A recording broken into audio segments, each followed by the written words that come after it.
programang ito ay rated SPG. Striktong patnubay at gabay ng magulang ang kailangan. Maaaring may masiselang tema, lengguwahe, karahasan, sexual, horror o droga na hindi angkop sa mga bata. Ikaw ang aking lala sa gabing madilim. Ikaw ang May galit sa puso ng anak ni Giselle na si Justin dahil sa ginawa nito sa kanya. At tuluyan na kayang lumala ang sakit ni Lynette. Magandang araw at eto na nga tayo sa ating pinakahabang tagpo sa abot kamay na pangarap.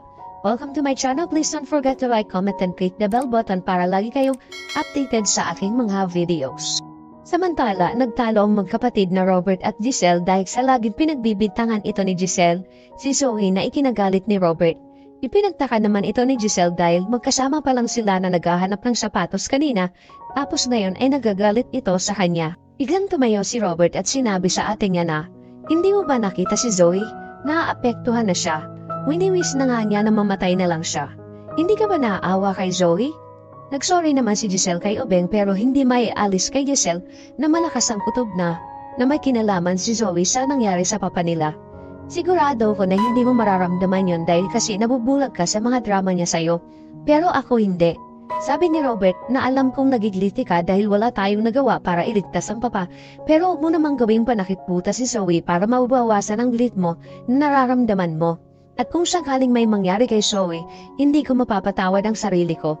Sa galit ni Robert ay nabanggit nito na kung sakaling buhay ang anak niya at gawin din niya ang ginawa niya kay Zoe, ano kaya ang mararamdaman mo? Magsisorry pa sana si Giselle kay Obeng pero pinakiusapan na siya ni Robert na wag na muna silang mag-usap. Kaya walang nagawa si Giselle kundi umalis na lang nang wala sa sarili niya. Samantala, kausap ni Lynette si Doc Katie dahil hindi na maganda ang nangyayari sa kanya at kailangan niya nang magpatingin kay Doc Evangelista para matulungan kanya. Tumanggi si Lynette magpatingin dahil sabi niya hindi na kailangan at okay na siya, tsaka nakakahiya. Bigla naman dumating si Chang Susan at agad nitong tinanong si Lynette kung anong nangyari sa kanya dahil nabalitaan niya na nakipag-away daw si Lynette.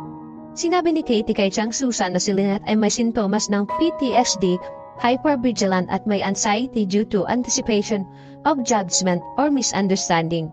Ipinag-alala naman ni Chang Susan ang sinabi ni Doc Katie kaya tinanong niya si Lynette kung nakausap niya na si Annalyn at kung may alam na siya tungkol dito.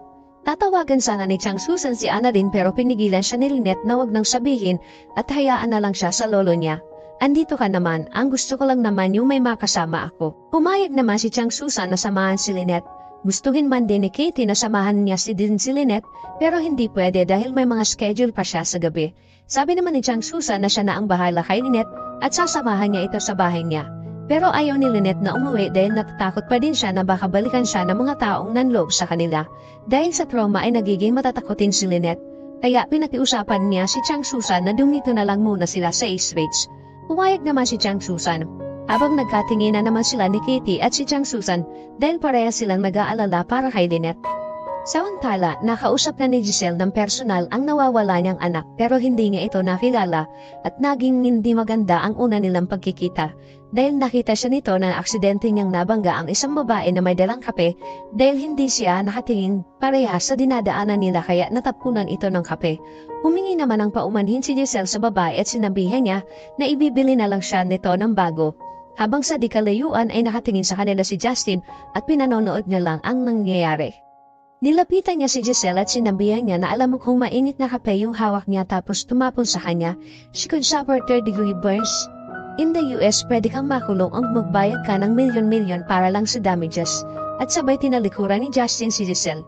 Naiwan si Giselle nagtataka kung sino ang babaeng kumausap sa kanya. Napaisip na lang siya. At bigla naman dumating ang janitor at sinabihan ni Giselle na pakiminutes na lang po. Habang nakatingin si Giselle sa babae habang papalayo ito. Samantala, nag-alala naman si Moira kay Zoe dahil hindi pa ito tumatawag sa kanya at naisipan niya na pumunta sa Apex para dalhan ito ng pagkain. Sa Apex, dara-diretsong pumasok si Moira sa loob ng hospital pero sinita siya ng gwardya at sinabi na bawal po kayo dito ma'am. Pero nagpumilit si Moira kaya hinabol siya ng gwardya. Sabi ni Moira na dadalhan niya lang ng pagkain ang anak niya. Habang pinipigilan ng gwardya si Moira ay nakita sila ni Giselle kaya nilapitan niya ito. Sabi ni Giselle, "Anong ginagawa mo dito Moira? May binabala ka na naman bang hindi maganda? Baka nakakalimutan mo na ban ka dito sa hospital at bawal ka nang pumasok dito." Sabi ni Moira na dadalhan ko lang ng pagkain si Zoe Hindi ba pwedeng ibigay ko na lang ang pagkain sa kanya? Sabi ni Giselle, I don't think your daughter is a little girl para dalhan mo pa siya ng food.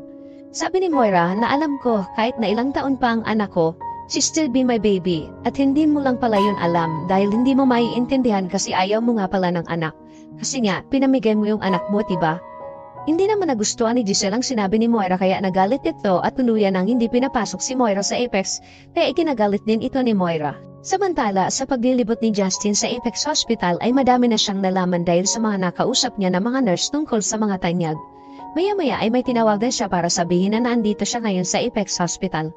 Nakita ko na sila at nakilala ko na si Dr. Santos.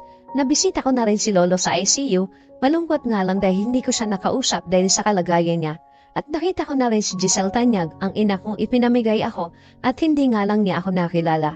How I wish na siya na lang yung nakahiga dun sa ICU at nag-aagay buhay at hindi si Don Pepe.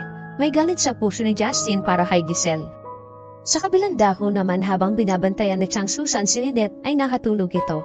Kaya hindi alam ni Lynette na lumabas muna si Chang Susan.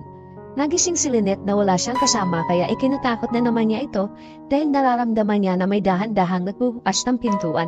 Takot na takot si Lynette at hindi niya mapigilan ang takot niya na nararamdaman dahil sa sinapit niyang trauma. Kaya napasagaw ito sa takot nang makita niya si Chang Susan lang pala.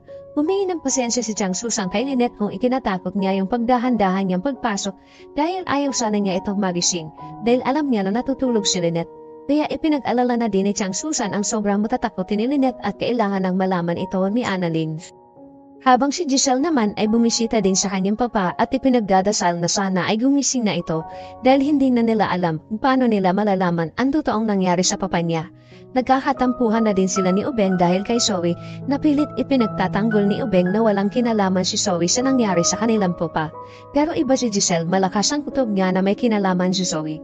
Kaya sabi ni Giselle sa kanyang papa na tunungan mo ako papa. Malaman namin kung sino ang gumawa nito sa'yo at napaiyak na lang itong si Giselle.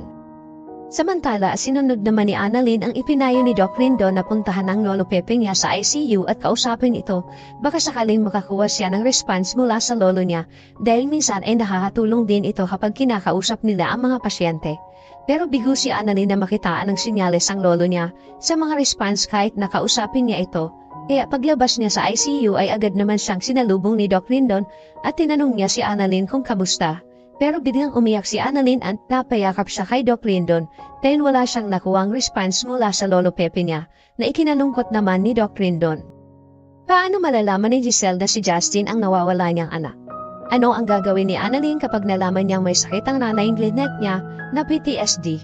Yan ang ating pakaabangan dito lang sa Abot Kamay na Pangarap. Huwag bibitiw at huwag kalimutan mag-subscribe. Maraming salamat po and God bless.